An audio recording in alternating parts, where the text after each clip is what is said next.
అందరికీ నమస్కారము.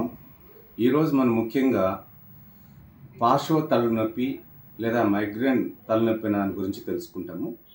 ఈ పార్శ్వ తలనొప్పి అనేది తలకు ఒకవైపునే వచ్చేటువంటి నొప్పిని ఈ పార్శ్వ తలనొప్పి లేదా మైగ్రేన్ హెడేక్ అని కానీ లేదా పీరియాడిక్ హెడేక్ అని కూడా అంటుంటాము. ఇది ముఖ్యంగా ఈ వ్యాధి ఉన్న వాళ్ళలో తలకు ఒకవైపు మాత్రమే విపరీతమైన నొప్పి పెట్టి రకరకాల సమస్యలు ఉంటాయి. ఇది ముఖ్యంగా జెనెటికల్గా అంటే వంశపారంపర్యంగా వచ్చేటువంటి ఒక వ్యాధి. ఇది ఎక్కువగా స్త్రీల్లో మాత్రమే కనపడుతుంటుంది, పురుషుల్లో కూడా ఉంటుంది. ఈ పార్శ్వ తలనొప్పి అనే ఈ మైగ్రేన్ హెడేక్ ముఖ్యంగా 4 దశల్లో కనపడుతుంది. దాన్ని ప్రోడ్రోమ్ దశ అని, ఆరా దశ అని, తలనొప్పి దశ అని, అదే పోస్ట్ డ్రోమ్ దశ అని చెప్పి 4 రకాలుగా ఉంటుంది.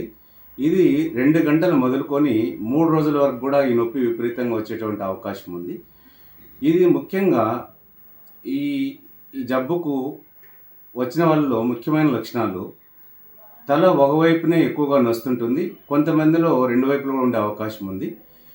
ఇది ఎక్కువగా స్త్రీల్లోనే కనపడుతుంటుంది, పురుషుల్లో తక్కువగా ఉంటుంది. ఈ జబ్బు వచ్చినప్పుడు తల లోపల ఉన్నటువంటి రక్తనాళాలు వాపుకు గురయ్యి విపరీతమైన సూదులతో గుచ్చినటువంటి నొప్పి కలిగిస్తుంటాయి. ఈ నొప్పి శబ్దాల వల్ల కానీ, ఏవైనా వాసనలు చూసినప్పుడు కానీ, వేడికి తిరిగినప్పుడు కానీ, నిద్రలు తక్కువైనప్పుడు కానీ, ఇలాంటి సందర్భాల్లో ఈ యొక్క తలనొప్పి విపరీతంగా పెరిగేటువంటి అవకాశం ఉంది. సో దీన్ని మనము కారణాలు ముఖ్యంగా ఎక్కువగా ఆందోళనకు గురి కావడము, తర్వాత ఒత్తిడికి గురి కావడము, తర్వాత ఈ యొక్క ఎక్కువగా పాత గతంలో జరిగినట్టు కొన్ని విషయాలను ఎక్కువగా ఆలోచిస్తుండడము, నిద్ర లేకుండా ఎక్కువ రాత్రి మొగుళ్ళు పనిచేసేటువంటి వలన కూడా ఈ యొక్క మైగ్రేన్ హెడేక్ ఎక్కువగా వచ్చేటువంటి ప్రమాదం ఉంది. ముఖ్యంగా స్త్రీలలో హార్మోన్స్లో వచ్చేటువంటి మార్పులు, అంటే వాళ్ళు ఋతువు క్రమము ఆగిపోయేటప్పుడు మెనోపాసల్ స్టేజ్లో ఈ తలనొప్పి ఎక్కువగా కనపడేటువంటి ప్రమాదం ఉంది. ఈ జబ్బును మనము కొన్ని రక్త పరీక్షల ద్వారా నిర్ధారణ చేసుకోవచ్చు. అందులో ముఖ్యమైనది సిబిసి కంప్లీట్ బ్లడ్ పిక్చర్ లేదా ఈఎస్ఆర్ ద్వారా మనం దీన్ని గుర్తించవచ్చు. అదేవిధంగా ఈ తలనొప్పి వచ్చే వాళ్ళలో అధికంగా బ్లడ్ ప్రెషర్ కూడా ఎక్కువ అవకాశం ఉంది. కాబట్టి బీపీని రీడ్ చేసుకోవడము, తర్వాత ఈఈజీ అనేటువంటి మెదడు చేసే ఒక పరీక్ష ద్వారా కూడా ఇది మైగ్రేనా కాదని తెలుసుకోవచ్చు. తర్వాత సిటీ స్కాన్ ద్వారా కానీ లేదా ఎంఆర్ఐ ద్వారా కూడా మనము ఈ జబ్బు మైగ్రేనా కాదనేటువంటి కొంత నిర్ధారణకు వచ్చేటువంటి అవకాశం ఉంది.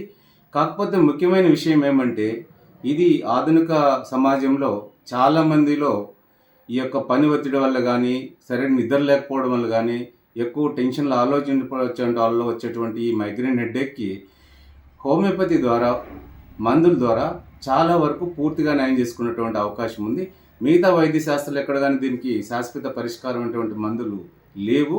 హోమియోపతిలో నా 36 సంవత్సరాల అనుభవంలో చాలామందికి ఇది పూర్తిగా నయం చేసుకున్నారు.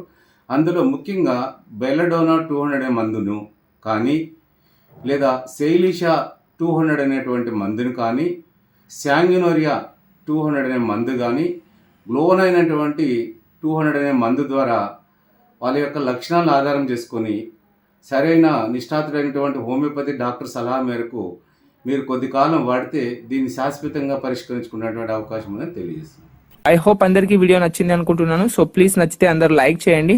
అండ్ ఇలాంటి మరికొన్ని మంచి వీడియోస్ కోసం మన ఛానల్ని సబ్స్క్రైబ్ చేసుకొని బెల్ ఐకాన్ని యాక్టివేట్ చేసుకోండి. Thanks for watching. Have a nice day.